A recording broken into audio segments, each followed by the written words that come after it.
Okay, I got a lot of downloads, so I'm just going to do a reading earlier than I usually do. I'm getting Fly Nova. Somebody could be named Nova, but or if that means something to you, there could be a message in this reading for you. So somebody is a pro at astral projection. I don't know how you could be a pro at astral, or they like think, this is what they think. They think that they're a pro at astral projection. Supernova. They think that they're a pro at this, but really they just got good at taking psychedelics. And there's a difference between taking psychedelics and having things from the information field come to you through meditation, okay? There comes to a point where you'll become dependent on that psychedelic to be able to open your mind like that. So that is not a good thing either. Not saying that psychedelics are terrible, but you have to use them properly, and you're not supposed to use them all the time. Yeah. Okay, because that will have an adverse effect where you won't be able to do that without taking them, and that would be just terrible. That'd be terrible. That would be like not being able to use your intuition, and I just can't. I'm not one to take psychedelics, okay? Oh shit, someone's taking a lot of psychedelics like DMT, acid, whatever, right? Oh, careful people, especially if you're overusing them, right? And like having like bad trip after bad trip after bad trip. Someone might want to be like, I'm gonna hibernate. I'm gonna hibernate. Someone took it too far to feel like they need some healing in their life. And they do. Okay, so that was just a channel quick. I am going to pull some cards, and then I'm also going to tap into the downloads that... Actually, I'm going to say the downloads that I got. I'm going to say the downloads that I got first, and then tap into the cards, okay?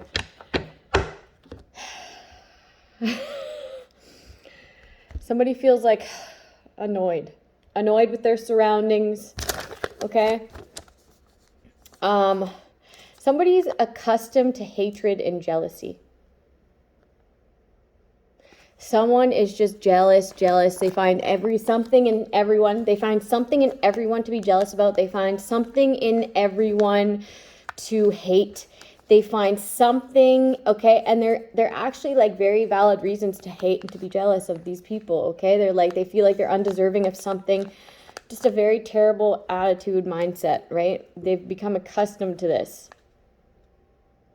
And they become accustomed to what? Being super fucking controlling and trying to think that they can like dictate people's lives and way of being. Okay, it's like an underlining hatred, but they'll never speak it, okay? But this is what they're thinking, and this is how they operate. They operate to know that about you, and they'll ruin it for you or to control that piece of you. Yikes. So these are like the biggest extreme type of haters, right? These are the big haters. Like that's some big hate. And like this is seen in every friend group. There's like at least one of them. Okay, that's why it's like a bad apple. It's like a bad apple. The bad apple spoils the bunch too, right? And they might be the funnest one. They might even be the funnest one, but the baddest. Someone thinks that they're the baddest bitch. Okay, and that's why it's really healthy to have like a one-on-one friend dynamic. Okay, so that you're not grouped, so that when you find out that this person's a bad apple, you're not fucking infested with it, right? You're not fucking trapped within it, okay? It's not consuming you fully because you're around a bunch of bad apples, right? And then if you find out that one friend's bad apple, then it's easier to just, cut that bad apple off. So it's like, and maybe there is a really healthy friend and knows like, they're not like they're an individual. They're very much an individual, a free thinker, right? And they're not really a part of that group or that bond or that gang of people. Okay, so like maybe there is one healthy person in there, okay, who has a free mind, a free spirit. So that's why it's like really a good idea to have one-on-one healthy relationships and not bring other people into that relationship, okay? Because then these other people could control you by saying that you need to fix something that indeed does not need to be fixed. Okay, so big hater energy.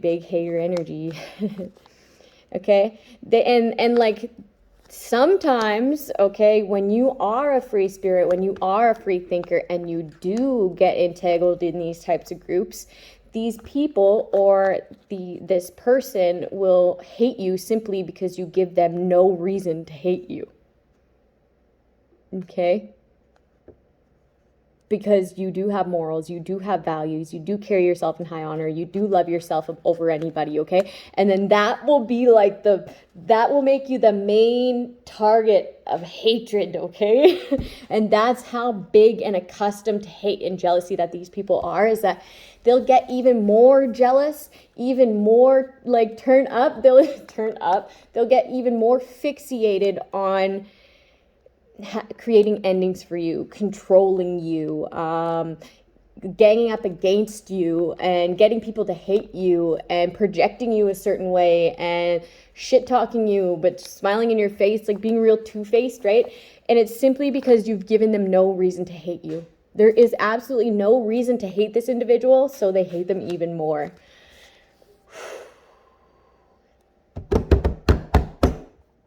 That's intense, right? And it's seen like everywhere. It's seen everywhere, and that's why it's like good to have that one-on-one friendship dynamic where no one else is involved. And if they involve other people, well, then there's a red flag right there.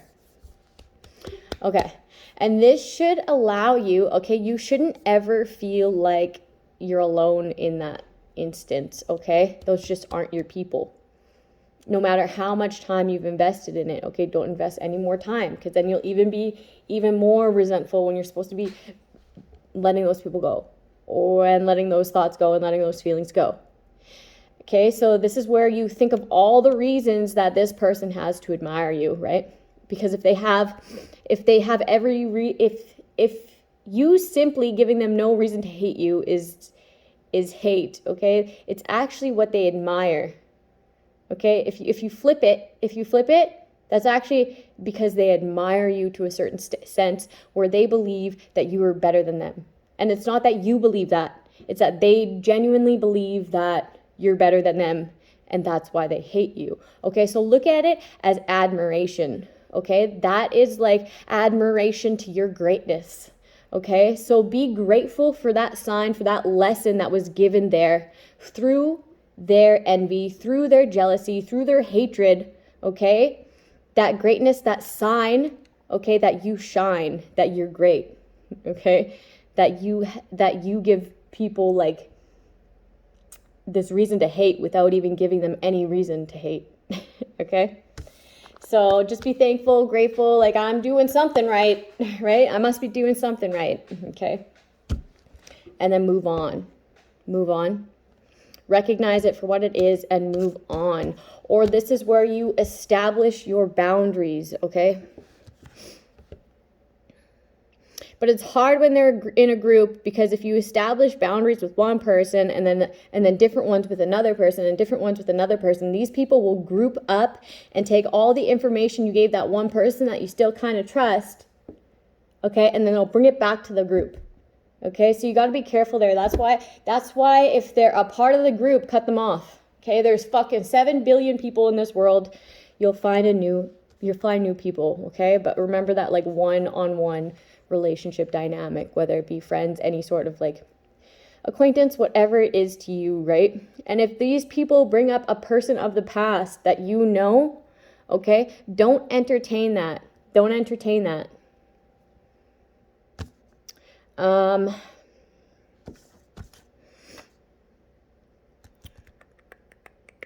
Okay, and as you choose to heal, okay, this is some healing incentive, okay?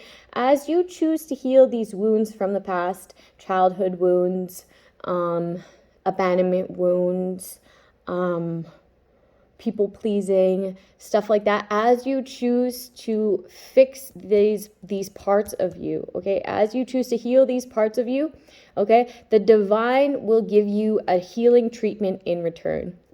Okay, so say I am to heal my hand. I'm going to get a treatment, a gift, a blessing, say, in return, just for doing that for me. Okay, and that is something that I've learned. Okay, so if I am to heal a childhood wound, I'm going to get a gift for that. Or in many forms, in many different forms. Okay, or a blessing, or some more knowledge, or something of sustenance to either teach or attain, something to attain, okay? So that's that. For everything you heal, you get a healing treatment in return from the divine, okay? And a part of this gift, a part of this blessing is knowledge, okay? That's the gift for generations to come. Okay, the gift that you share with your children, that they share with their children, that they share with their children, that now that generation, that bloodline attains. Okay, so that's a part of the gift, okay, of healing anything. Okay, but like that's just a part of it. So that's some incentive to heal. As you heal things, you'll get a healing treatment from the divine, and that is beautiful. Okay, so like if you are a reader and you're teaching stuff and you're reading tarot and you're teaching lessons as you're reading tarot, the divine will bless you in certain aspects of your life. Whatever you're helping for that person, it'll touch that aspect, okay, and it'll be something healed. You'll feel something. You'll feel some sort of empowerment when it comes to that aspect, that field. Okay, and then also on the other side of the spectrum, the adverse effect, okay, so the opposite of healing, which is stagnancy, okay, stagnancy is also like the adverse of healing, okay, it doesn't necessarily have to be like tarnishing someone else or like tarnishing something else for someone else, okay, but even if you are avoidant, okay, even if you are avoidant to the signs, avoidant to the red flags, avoidant to certain things, okay, you'll also get a sign. It won't be a blessing, okay? It'll feel like a curse. It'll feel like a curse. Maybe it'll come in the form of bad luck or fake love or being betrayed or certain things that you will think that it feels like you're cursed, but really it's the universe pushing you to become less stagnant and start healing. Like they call it a healing journey for a reason, okay? The healing journey never ends, but it gets easier, okay? So those are the downloads for today. Establishing boundaries when you see these red flags in people. If these people decide to cross your boundaries, then it's up to you, okay? It's up to you to not give yourself that part of you that you have been offering them. If you do, and they do it again, that's on you, right? Fool me once, shame on me. Fool me twice. What about me? What about me? That's what I just heard. What about me? What about you? Angel number 37, choose to be kind over being right. Choose to be kind over being right. 1 second.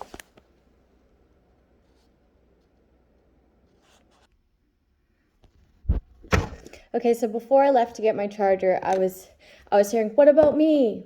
Okay, and then my response to that was, what about you? Right? So,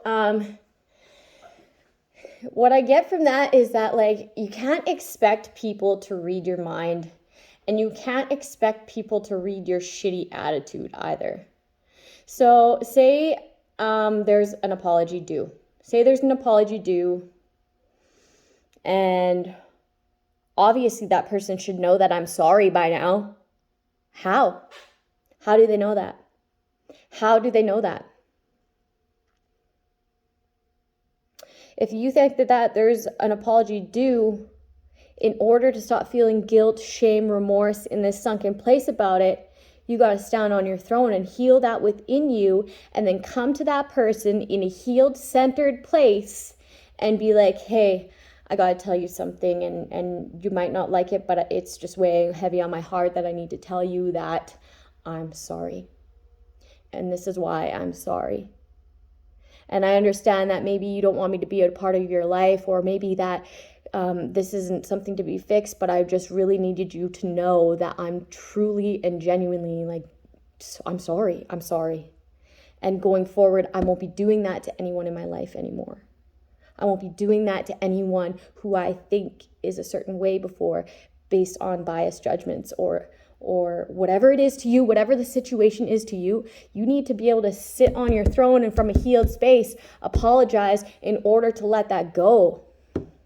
And if you can't, then at least let that go to God. Okay, if you don't have that in you, that courage.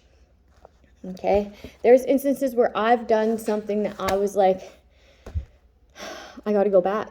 I got to go back and I got to apologize and at least clean my side of the street so that, you know, none of that can ever be said about me without me, without the side of the story of me owning up to it and being accountable. So I did. I went back and I apologized. And no, we aren't a part of each other's lives anymore, but they don't have that to say about me, and I don't have anything to feel bad about anymore, right? So it's like, that person can't read your mind, and they're not going to, okay, unless you come to do that. And it's never too late to apologize. It's never too late to be accountable for something. You'll feel way better for it, okay? And then also about like, that person can't read your shitty attitude, can't read your mind about your shitty attitude. And that's like for these people who are like given this fake love and this fake support in order just to bring information back to these bad apples. It's like, you're going to act like, and you expect that person to read your mind? You're just telling them who you are, man. You're just telling them who you are, okay? Or they're just way too sad, down and out to even tell you to leave because they're feeling sad and down and out. Okay. Choose to be kind over being right. Okay. I do this all the time. Sometimes I stoop, but I am only human. I'm only human.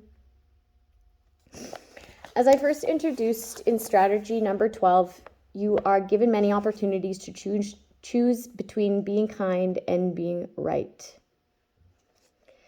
You have the chances to point out someone and their mistakes, things they could or should have done differently, ways that they can improve, but that's up to them to do that, right?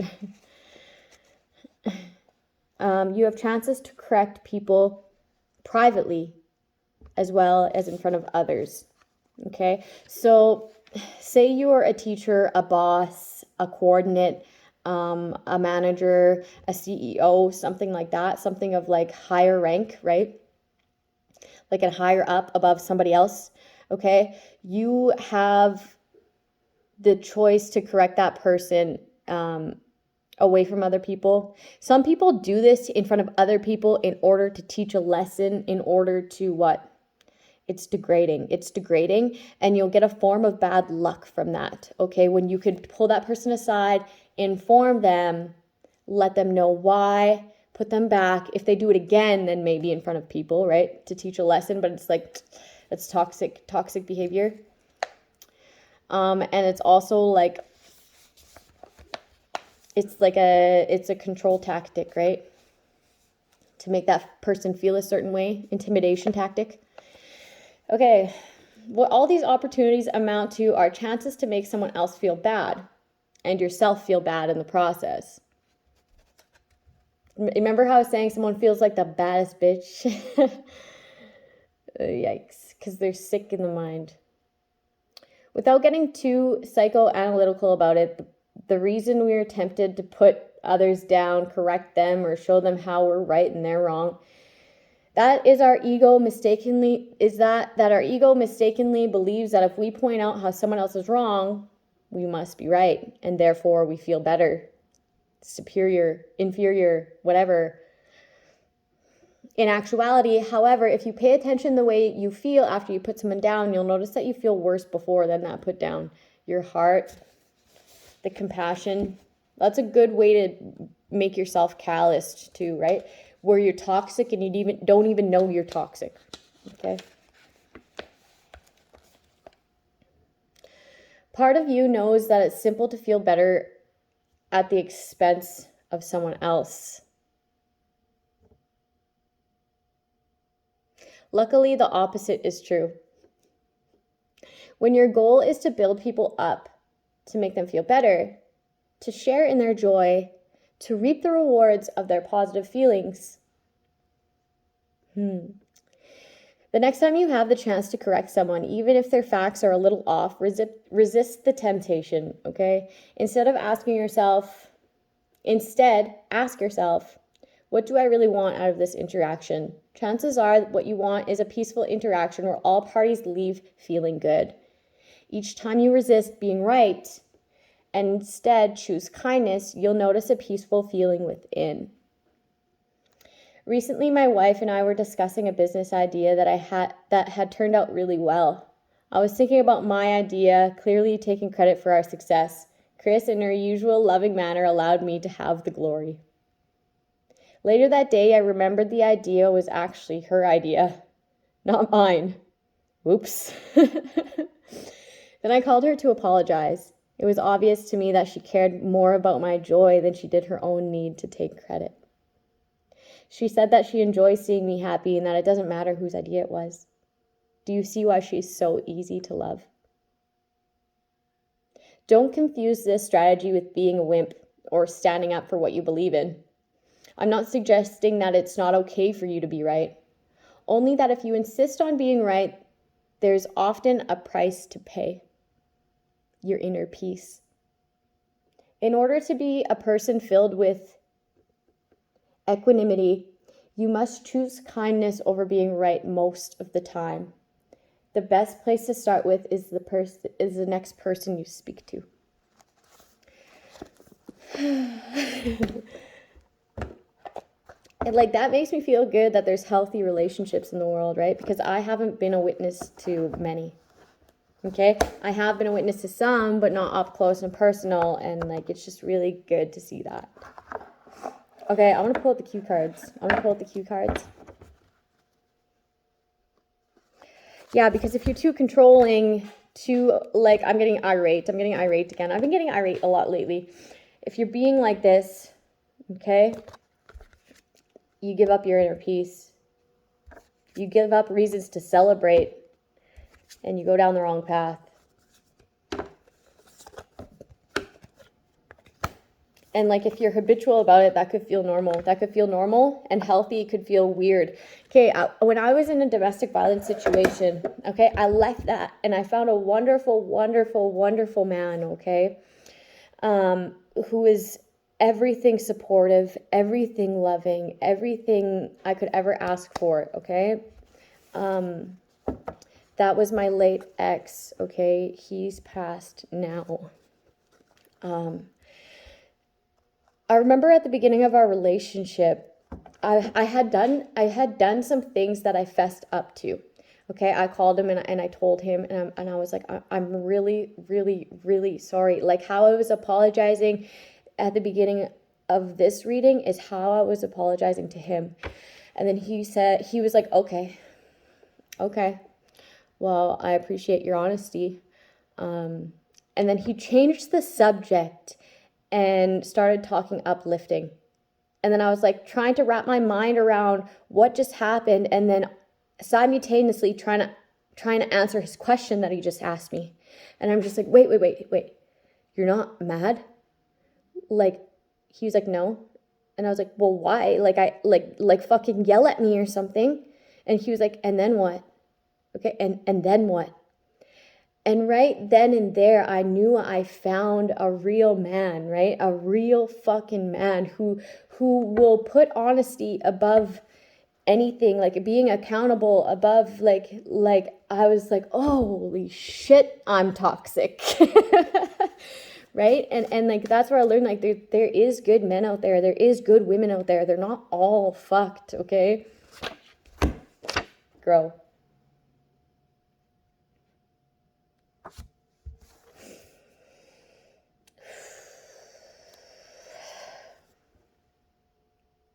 Not pregnant. Pregnant in the reverse. Okay, I'm getting lackluster. This person has like lack of everything, lack of morals, lack of...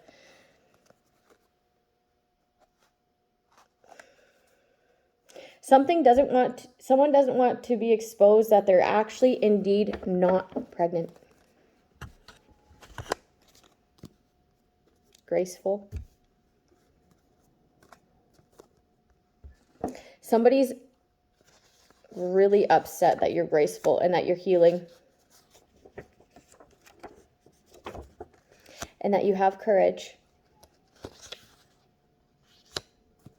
This person could be a Gemini that is very fucking controlling and irate. That you are healing and they can't heal anything with you because they took something way too far. Okay? This person could like try to like ride off your coattail or say that you're in a certain status. They could say that you are a certain status, but it's like,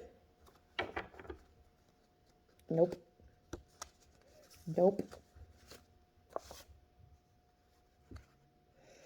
You're selfless. Okay, so they thought it was easy to set you up. They thought it was going to be easy to set you up because you're very selfless. Okay. Like I'm getting like loyal to a fault. Loyal to a fault, but you've grown and you've healed this, okay, with grace, and now you're courageous, and they can't set you up. They can't get you pregnant. They're exposed. They don't want you to speak up about this. They don't want to speak up. Also, they feel like they can't speak up because they took this way too far. They took this way too far with the copycat. With the copycat.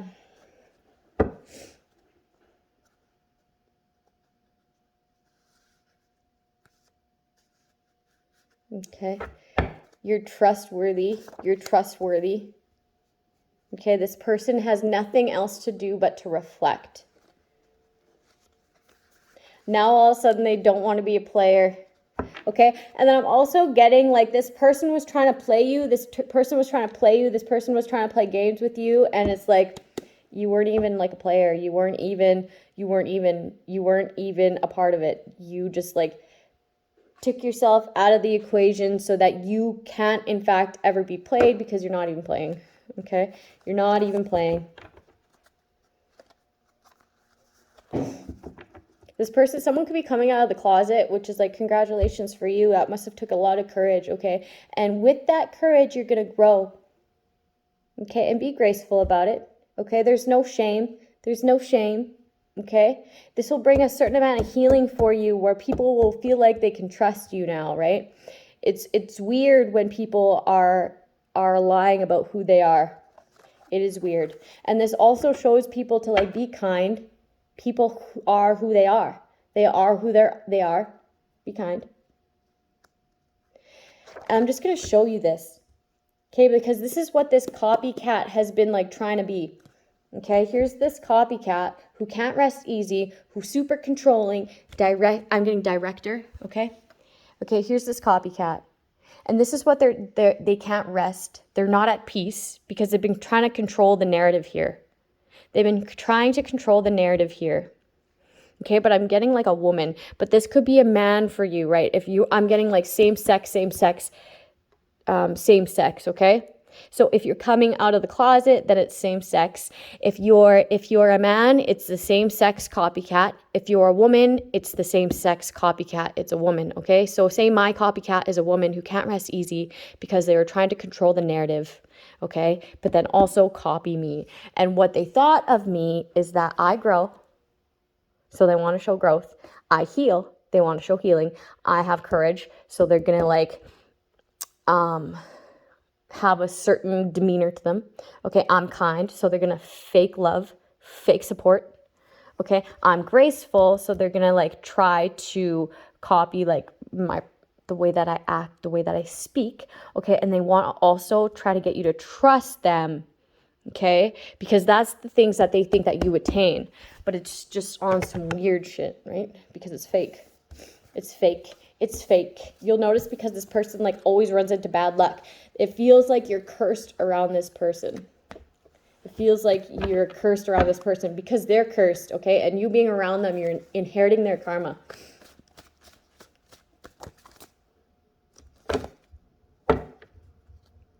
Children. Children. Children are trustworthy and graceful. Okay, so these are the cards that growth. Okay, you're supposed to grow with your children. I'm getting that. You're supposed to grow with your children. Okay, and try not to be too controlling when it comes to your children. Like let them explore, okay? Because it's making your children more unstable the way you try to direct them so much. Someone's really controlling when it comes to their child. Okay, and it's affecting with their bravery, their courage, their sense of like self-esteem to do things for themselves, okay? Somebody could be healing with their children, okay? That's amazing. I'm doing the same thing. I'm healing with my children. Because like the acts that were done against me is when I had children, right? So we heal together.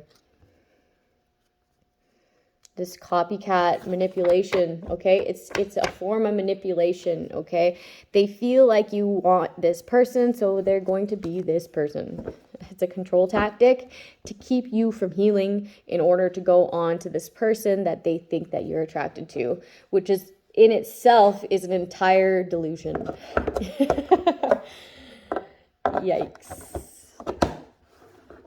See how when you try to manipulate people, when you try to act the way you're not, you're actually like fucking up your own brain? Because you don't even know what you're saying, really, right? Those aren't lessons you learned. Okay, it's something you heard, it's something that sounded good, it's something that looked good on someone. Okay. Oh, these are all ones that we've done. Feverfew. Legend has it that this herb saved the life of someone who had the misfortunate falling from the Parthenon, the famous temple in ancient Greece. So they fell off a temple. Since at the time, herbalists used feverfew for wide variety of problems. Its name suggests it was used to help bring down fever. The Greek herbalist Dioscorides, I don't know what that name is believed to have used the herb to treat arthritis. My words are just jumbled and mumbled, aren't they? In 1649, Culpeper recommended it for women as a general strengthener of their wombs. Ooh. Someone's trying to get pregnant and someone's also doing magic on someone else's womb for their fertility. Okay, careful, that'll backfire on you and you won't be able to get pregnant. Okay, and then it'll also in turn make this person more fertile. So, talk about backfire. I also noted that it is very effectual for all pains in the head. In 1772, John Hill, another famous herbalist, wrote that in the worst headache, this herb exceeds whatever else is known. Feverfew was all but forgotten until 1978, when British newspapers told of a woman who had cured her migraines with feverfew leaves. The articles caught the attention of serious medical researchers who decided to further examine this phenomenon. In 1985, the well-respected British medical journal Lancet reported that extracts of feverfew inhibited the release of two inflammatory substances, serotonin from pellets and prostaglandin from the white blood cells, both thought to contribute to the onset of migraine attacks and perhaps even to play a role in rheumatoid arthritis. In 1988, Lancet also reported that a carefully designed study proven that what herbalists have known for centuries, feverfew can help prevent migraine headaches or lessen their severity. The primary active ingredient in feverfew is parthenolide, which inhibits the release of chemicals in the body that can cause inflammation. It also decreases the secretion of serotonin and histamine, two naturally occurring chemicals within the body that, if not tightly controlled, it can trigger headaches and other problems. Okay, because of its anti-inflammatory action, feverfew is under investigation as treatment for rheumatoid arthritis. Someone can't talk, and someone's also getting like real like comatose where they can't talk, and because they feel out of control, they're at dis-ease, they don't like how they feel, so they're very avoidant. Okay, they're like doing the opposite of healing. They're like, and that's why they're like deciding to get like comatose almost, like yikes. Possible benefits, like the cure for that is being a better person, right? Or maybe you're one of these people who need to like give an apology because people can't read your mind. Or maybe you're one of these people who need to like work on your attitude problem, because the way that you look, the way that you roll your eyes, the way that you say things under your breath or like sigh like an asshole, like right, is like people just don't want to be around you.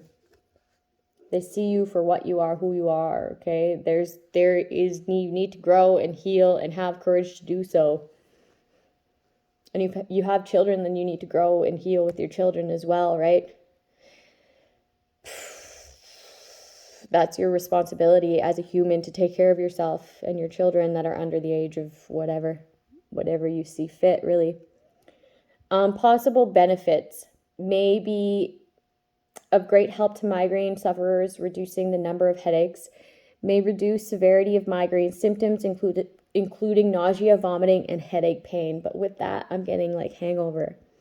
How to use it: take one 125 milligram capsule daily, standardized to 0.2% parthenolide. Personal advice: it may take several months before migraine sufferers to notice an improvement, but it's well worth the wait. It seems to work. I'm getting like disorientated, like you feel disorientated. This could be due to like the bad apples around you and like what you're sitting, what you're suffering, what you're avoiding doing. Okay, they're using this as a control tack to like get you while you're down, so you're more susceptible to their magic, and this is why it's like making you feel like that. It's in order to keep you down. Okay, that's so you don't find courage. Most people as a preventative in migraine headaches, okay, it seems to work well for most people as a preventative in migraine headaches. Some herbalists suggest taking an additional dose if you feel a migraine coming on. Caution: feverfew can interfere with blood clotting. Therefore, if you're taking any anticoagulants, you must be closely monitored by your physician if you're also taking feverfew. Feverfew should not be used during pregnancy or by nursing mothers. Chewing the whole leaf can cause mouth ulcers. So don't chew the whole leaf. Okay, do the recommended 125 milligram. Okay. I think that's it for today. I'll see you guys tomorrow because I'm going to take the rest of the day off and just chill with my kids. Yeah, I hope you find something constructive from that. Have a good day.